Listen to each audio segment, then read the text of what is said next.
A week ago, I went to my local theater to see Mobile Suit Gundam Cucuruz Doan's Island, at least the closest theater to where I live which actually played the movie, only 26 miles away. I'm sure everyone watching knows what this movie is about, but if you don't, Cucuruz Doan's Island is a revisit to an episode of the same name from the original Mobile Suit Gundam anime, but with slight modifications to the plot to fit a movie format. The original episode follows Amuro Ray and Cucuruz Doan, a Zeon deserter, as they defend an island full of children from Zeon forces. This episode can actually be found on YouTube and was never aired in the West, as it dials all of the original Gundam's production issues up to an 11 and is somewhat goofy. If you've seen clips of that weird skinny Zaku throwing a boulder at a missile or punching another Zaku, this is the episode it's from. It may also be the first speech episode we get in the Gundam franchise. And although I've seen this movie before through somewhat dubious memes, I enjoyed it. It was great to revisit the classic Mobile Suit Gundam setting on the big screen with Amuro and the White Base crew, even if there were much more kids than the original episode. Like, seriously, there are so many kids. There were 3 kids and an older girl in the original episode, and in this movie there must be around 20. The soundtrack had all of these callbacks to the original, and even though I didn't think we needed the Southern Cross Corps, their custom Zakus look cool. I was, however, surprised by the lack of females in the audience. But as I was driving home, I couldn't help but think to myself, wouldn't it be cool if I could build Cucuruz Doan Zaku? So that's what we'll be taking a look at today. This is the P Bandai high-grade Cucuruz Doan Zaku, a May 22 pre-order, which was delivered in September. It made its way back to Premium Bandai US at least twice after the initial release and is currently available on the PBUS website. This kit is based on the fantastic Gundam The Origin series of Zaku high grades, and in terms of the design, I absolutely love it, although I understand why a lot of people don't. When this design was announced, I was so glad that they kept the weird proportions from the original Doan's Island episode instead of making it look more like your standard Zaku. The build was nothing unexpected as I've built the base kit many times. It's just the standard Zaku C or S type with additional parts to make it accurate to the movie. It's basic, but not in a bad way. You do get some extra parts, and while it's less extras than in the standard Origin kits, they are for parts you don't normally get.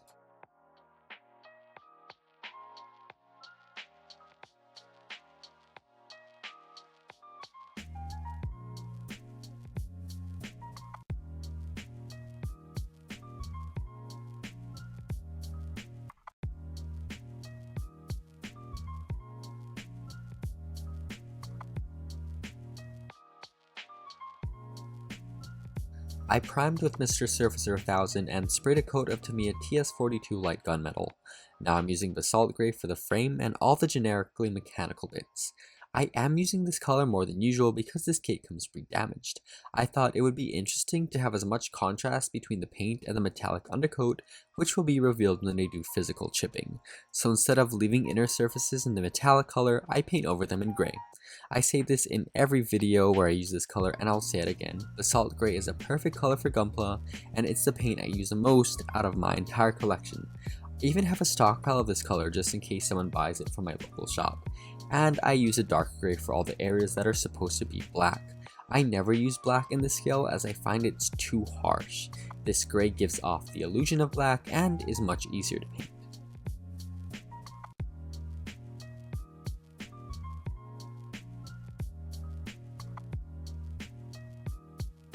It's time to paint the green, and to be honest, this is only the 3rd time I've tried to paint a Zaku green to match the actual colors, and while deciding on colors, I could have gone 2 routes, the colors from the original Doan's Island episode or the movie colors. The original colors are very pale and the official product images reflect this, but I decided to go with the darker movie colors. I actually used the colored plastic as a reference because I liked how it looked. I did go out and buy some paints for this build, at least for the 2 main greens, but I do tweak them a bit. This is something I do now when I mix a paint. I'll try to find a paint which I like, but add other colors to it until I get a shade I'm happy with. And this paint will always be in the majority of the mixture. In this case, I wanted to darken the green I bought, but slightly fade it. So I took my main color, olive green, and darkened it with German uniform, and then used a small amount of green gray to desaturate it. I'm painting the lighter green which goes on the majority of this mobile suit, and I actually came up with a mixture for it as I was making the first screen. It's just a lighter version of that. But to walk you through the process, I used green blue, my main color, and slightly darkened it with olive green, then used German uniform to darken it even more and slightly fade it, since that paint has gray. By the way, when I say fade, I don't mean lighten. I mean to lessen the vibrance. Paints with a little gray are perfect for this.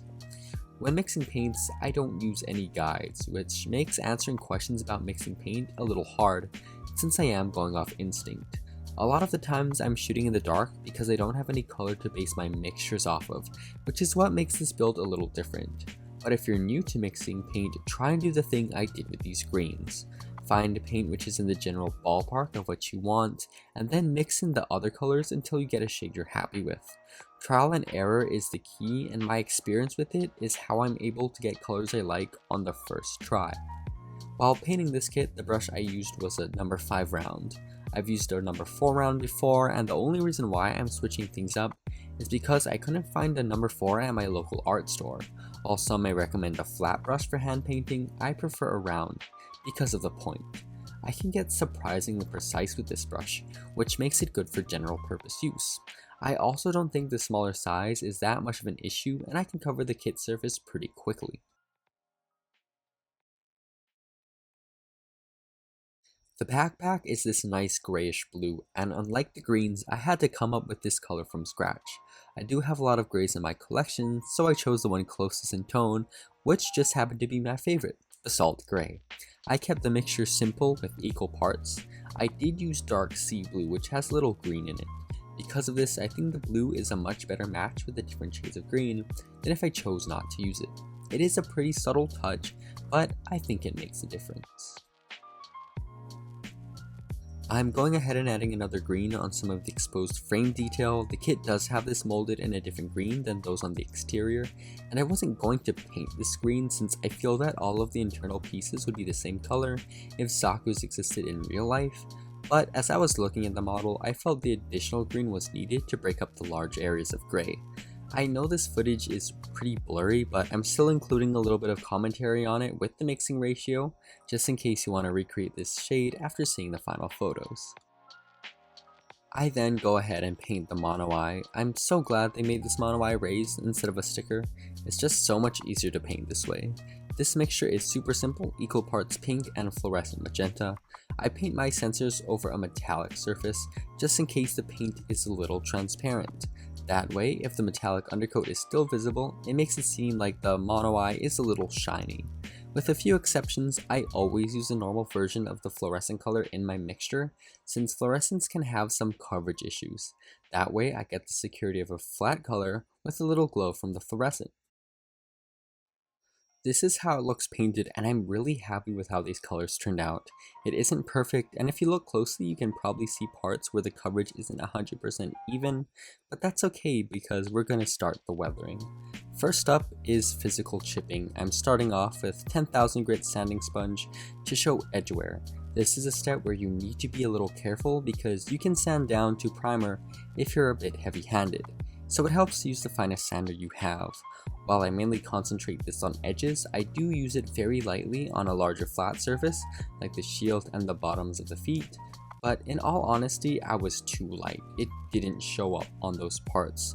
Overall, I am using this more than I would usually just because of the subject matter. The 10,000 grit sanding sponge I use is from God Hand, but the brand doesn't really matter. I'm just using the God Hands because they're available at my local hobby store. I'm sure it would be much better if you just used a simple generic 10,000 grit sanding sponge, and it'll probably be cheaper. So we have edge wear with the sponge, but I want to create general chipping, so I'm using this metal stick. I don't know what this is even called. And if you've seen my other videos, I've used metal tweezers for chipping, and this tool is largely meant to replace that. The only reason why I'm using this instead is because I lost the tweezers I normally use. I'm just hitting the model surface with it in a combination of tapping and scraping motions to remove the paint and create small standalone chips, as well as some scratched effects. While I got this to work, I do actually prefer tweezers since they have a bit of spring. This allows me to sort of bounce them across the model surface and create these random patterns, but this stick works well enough. The battle damage on this kit shows sections where pieces of armor are torn off, so I'm just highlighting those edges by scraping the metal stick across these details. At first, I tried using the point of the stick, but I really wasn't removing as much paint as I wanted to, so I do switch it up and try removing the paint with the length portion of the stick, which ended up working a lot better. This kit and the other Origin Zakus have some nice panel line detail, so I'm giving these the same treatment as the damage sections. This is also good for removing excess paint if your panel lines are starting to disappear. But unlike those battle damaged portions, this is where you use the tip of it because it's smaller, it's more precise, and it allows you to actually get in the panel lines. I sprayed a coat of semi-gloss and now I'll be applying decals. I found that you don't necessarily need a semi-gloss surface for decals, you really need a smooth surface, but the semi-gloss helps avoid silvering, which is why I apply it. I don't worry about protecting the paint since I just chipped a bunch of it off. This kit does come with water slides, and Bandai's water slides are on the thicker end and have a larger amount of carrier film than the Delphi or G rework ones I usually use, but I do like that we get water slides. I can't stand using stickers, and I'm not sure if a water slide alternative exists for this kit yet. And while Bandai's water slides act weird, stickers don't even come close. You do get two different versions of the Southern Cross insignia, one with battle damage and one without. I of course chose the one without, so I can chip it up myself, which is what I'll be doing next. In terms of markings themselves, I do like the look of the Southern Cross. I'm not really a fan of how it says Southern Cross underneath the marking, since it reminds me of those terrible city flags where the name of the city is on the actual flag. You don't need the text Char Aznable underneath his insignia because it's just a good design that stands out, and the Southern Cross insignia is the same. I did think about removing the lettering, but kept it in because this build is pretty much out of the box with no modifications. I wanted to show how this kit looks out of the box, and I figured I'd do the same for the decals. You do get some extra decals for various caution signs and other mechanical markings, which really comes in handy if you lose any decals or for future projects. Even though I have a lot of extra decal sets, they naturally only come with enough markings for one kit, sometimes without very many spares. And I may not even have a decal set for a certain kit. The one I'm looking for may be out of stock or just non-existent, so it always helps to have extra decals in my experience. I'm waiting for the decals to dry, so while that happens, I want to paint the Heat Hawk. I usually don't show this step because I normally paint Heat Hawks the same color as my weapons, but Doan Zaku has a purple Heat Hawk, so I mixed up a shade to reflect that. I do use some green in this mixture because purple makes green look more subdued. And I use some fluorescent orange in the mixture for the blade part. I normally use a metallic orange for the Heat Hawk blades, but I chose fluorescent for this build because it's different and I really wanted this thing to glow. It's time to chip the decals, and while chipping decals I only use my knife because I want to actually chip these things rather than move them around the surface of the model. I do make sure that the blade is pretty fresh, the sharper the better. And this is pretty much the same method as how I chip the paint, just concentrate on the decals and of course using a knife instead of tweezers or a metal stick or the sanding sponge. I am chipping these decals more than usual because of the subject matter, even doing some chipping on the smaller decals, which I don't normally do. And when your knife is sharp, you can work through the clear coat and chip up the paint if you apply enough pressure. This creates a natural transition between the chipped up markings and the exposed metal surface.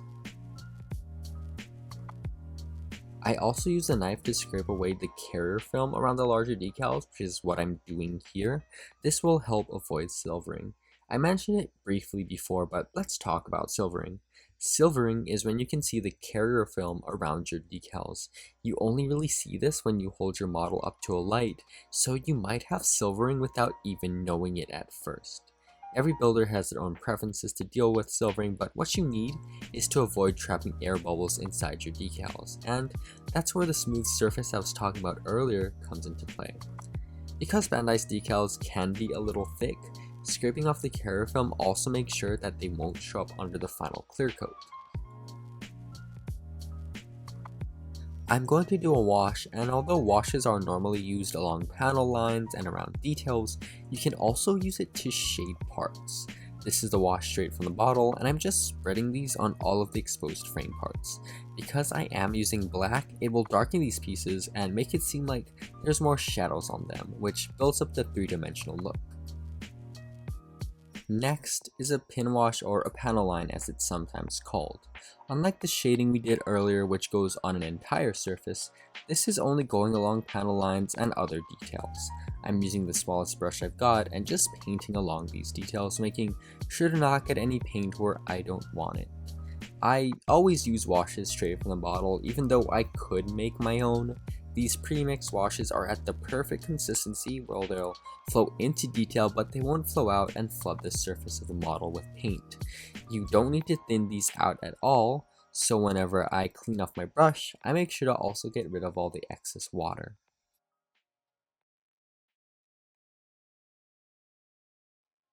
There are different ways of going about applying this kind of wash. Some people like to spread it all over the model and just clean it up until it only sits in the panel lines, but that is very time consuming, so I'm just being very gentle and very careful and just sort of drawing in the panel lines, but with paint.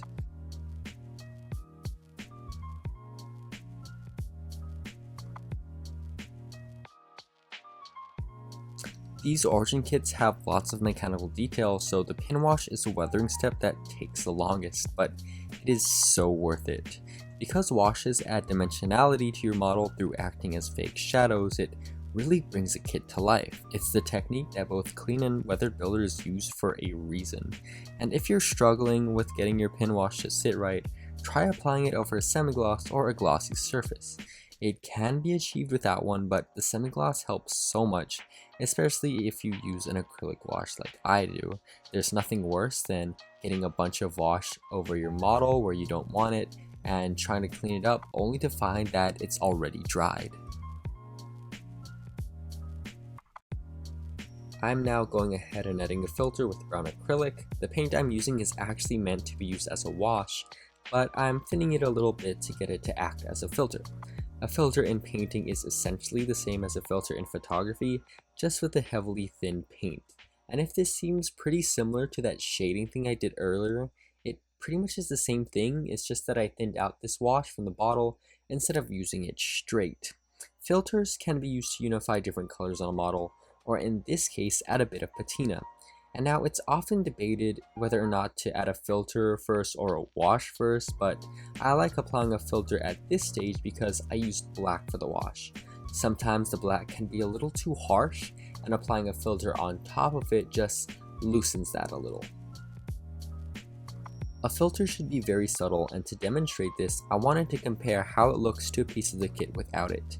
The leg on the left has the filter and the one on the right does not.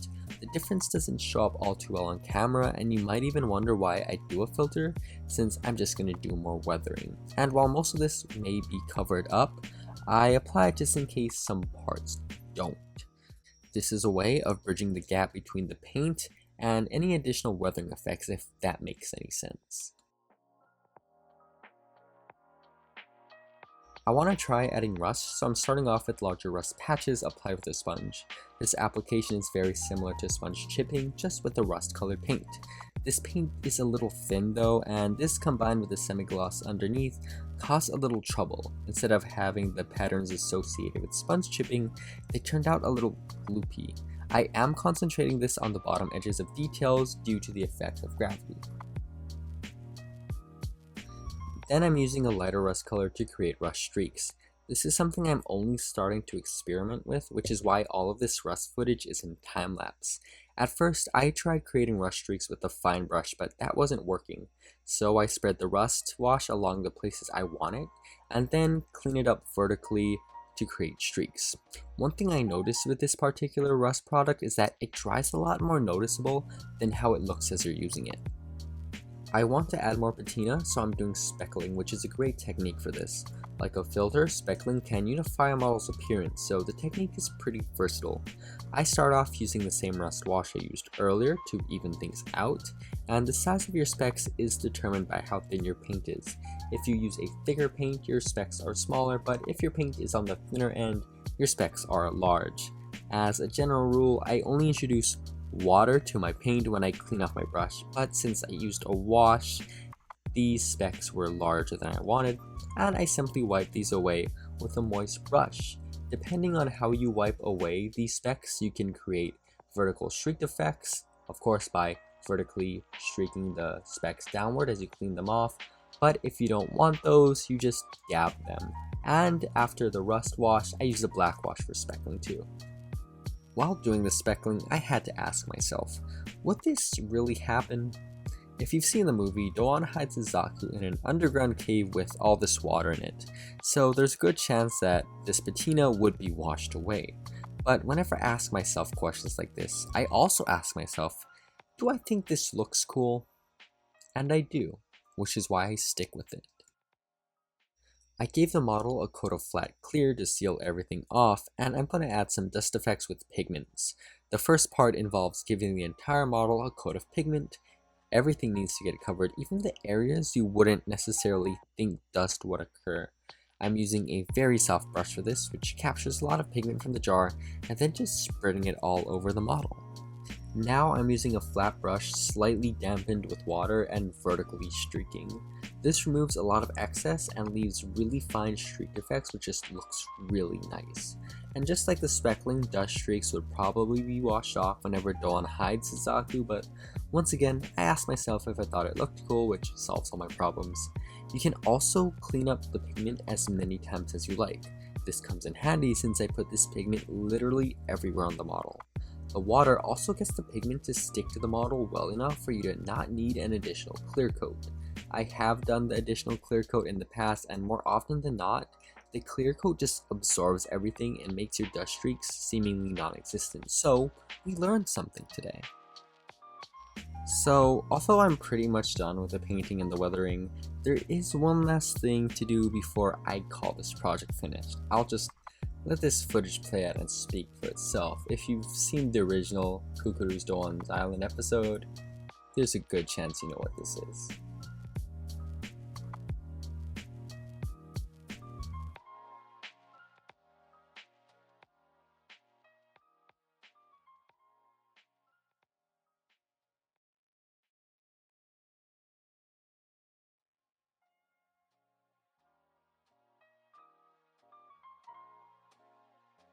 And here it is. I feel it's been a while since I put out the usual kind of video, so it really was nice to do some weathering again.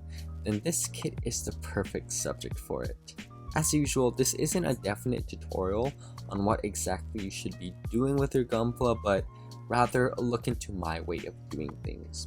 If you enjoyed the video, consider liking, commenting, or subscribing. I want to thank you all for watching, and I'll be seeing you in the next video, whenever that is.